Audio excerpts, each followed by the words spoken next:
بسم الله الرحمن الرحيم والحمد لله رب العالمين وصلى الله على محمد وآل محمد الأئمة والمهديين وسلم تسليما.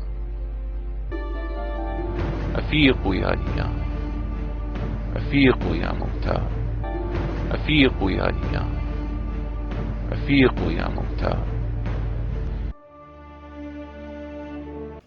بسم الله الرحمن الرحيم. اللهم صل على محمد وعلى محمد الطيبين الطاهرين الأئمة والمهديين وسلم تسلیم کثیرا.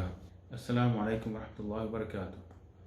میرے بھائیو دوستو، انشاءاللہ آج ایمانی علیہ السلام کے بارے میں تھوڑی سی گفتگو کریں گے اور انشاءاللہ کچھ آپ کے سامنے روایات پیش کریں گے جن سے پتہ چلتا ہے کہ ایمانی کا جو لفظ ہے یہ بہت پرانا لفظ ہے اور نبی پاک صلی اللہ علیہ وسلم سے قبل کے دور سے چلتا آ رہا ہے. اب آپ کے سامنے ایک دعا پڑھتا ہوں جو سیدنا ابو طالب سلام اللہ علیہ سے مروی ہے.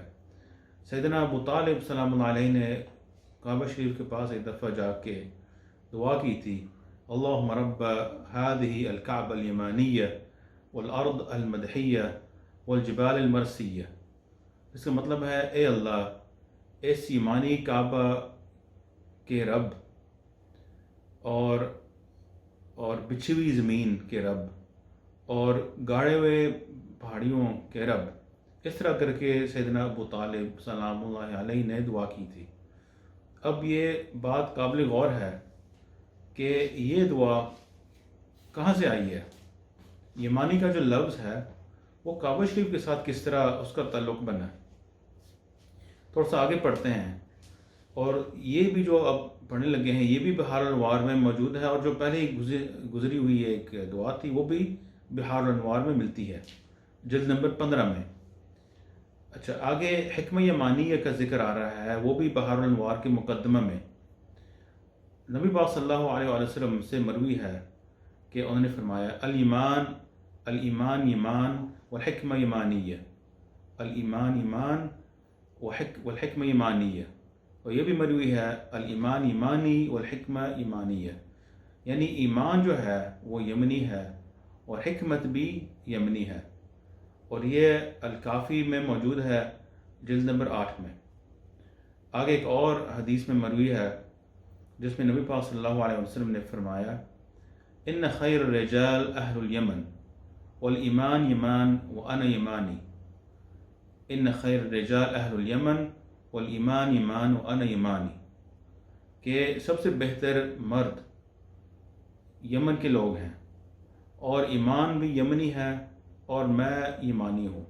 اور یہ بحار الانوار جلد نمبر 57 میں موجود ہے. آگے ایک اور روایت ملتی ہے جس میں عیسیٰ علیہ السلام کی مناجات یعنی عیسیٰ علیہ السلام کی دعائیں مذکور ہیں.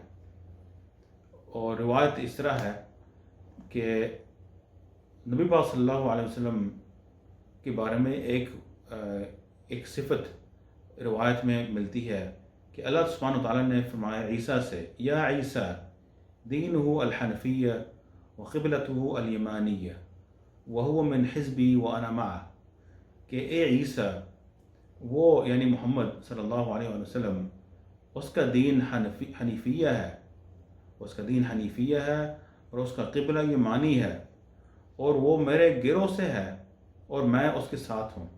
اور یہ روایت ملتی ہے الکافی میں اور الکافی جلد نمبر 8 میں.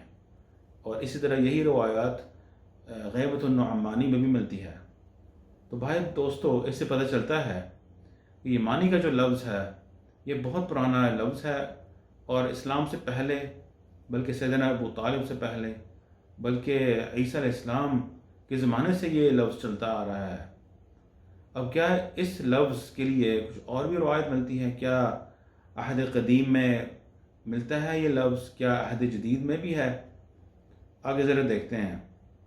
یہود جو تھے جو مدینہ شریف میں رہتے تھے اس سے اوپر والے علاقے میں بھی یہودی حضرات رہا کرتے تھے. خیبر میں آپ کو معلوم ہوگا کہ نبی پاک صلی اللہ علیہ وسلم کا مشہور جنگ ہوا یہود کے خلاف، اور بلکہ امام علی علیہ السلام نے خیبر کے دروازے کو اکیلے انہوں نے جڑوں سے اکھاڑ کے انہوں نے جنگ کی اور خیبر کے قلعے پر فتح کیا. تو یہود کو معلوم تھا کہ اس علاقے میں کوئی شخص آئے گا جس کا انتظار ہے. اور عہد قدیم میں لفظ آتا ہے تیمان. اللہ سبحانہ تعالیٰ فرماتا ہے اللہ جاء من تیمان والقدوس من جبل فاران. یہ دو الفاظ آتے ہیں عہد قدیم میں، یعنی اولڈ ٹیسٹمنٹ میں آتے ہیں. یعنی اللہ سبحانہ تعالیٰ تیمان سے آیا اور قدوس فاران کی پہاڑی سے آیا. اور ساتھ ساتھ یہ بھی آیات میں آتا ہے کہ اسماعیل علیہ السلام فاران کی خشکی میں رہا کرتے تھے. وسکن فی بریتی فاران.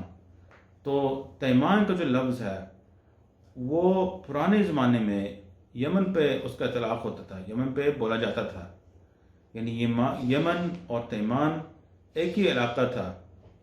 یمن اور تیمان ایک ہی علاقہ تھا. اس وجہ سے یہودی حضرات مدینہ شریف آ کے ٹھہرے، خیبر آ کے ٹھہرے، کیونکہ خیبر جو تھا وہ حجاز یعنی یمن کے شمالی علاقوں میں شمار ہوتا تھا. تو یمن کا جو لفظ تھا وہ پورے جزیرۃ العرب پہ اس کا اطلاق تھا، پورے جزیرۃ العرب پہ بولا جاتا تھا. تو اس لیے جو یمانی کا جو لفظ ہے یہ صرف آج کل کا جو یمن ہے جس کو انگریز نے سعودی حکومت سے مل کے انہوں نے اس کا نقش بنایا، اس پہ بولا نہیں جاتا تھا.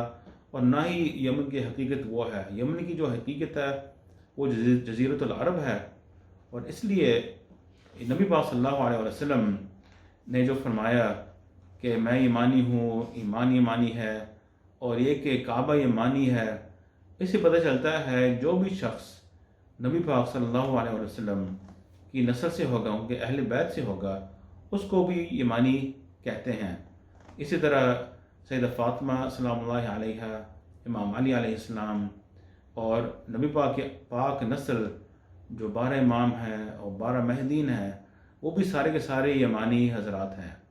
اس لیے یمانی کا جو لفظ ہے اس کو ذہن نشین کریں ہم، اور انشاءاللہ اگلے محفلوں میں انشاءاللہ اس لفظ کا زیادہ ذکر کریں گے، اور یمانی کی جو تعریف ہے اس کو بھی ہم آپ کے سامنے پیش کریں گے. وآخر دعوانا الحمدللہ رب العالمین، وصلی اللہ علی محمد وعلی محمد الطیبین الطاہرین الائمۃ والمہدیین، وسلم تسلیما کثیرا.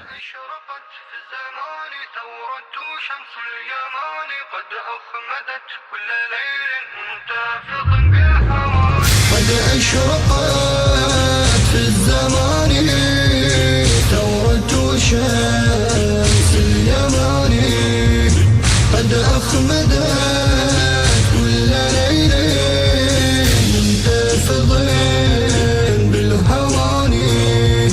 قد أشرقت في الزمان ثورة شمس اليمان، قد أخمدت كل ليل منتفض بالهوان. أشرق العدل في ظلمة العالم من ضياء حيدر من ربع فاطم، كاسرا شوكة الحاقد الظالم، بركته السماوات من قائم. أشرق العدل في ظلمة العالم من ضياء حيدر من ربع فاطم، كاسرا شوكة الحاقد الظالم، بركته السماوات من قائم. بل تعد الثواني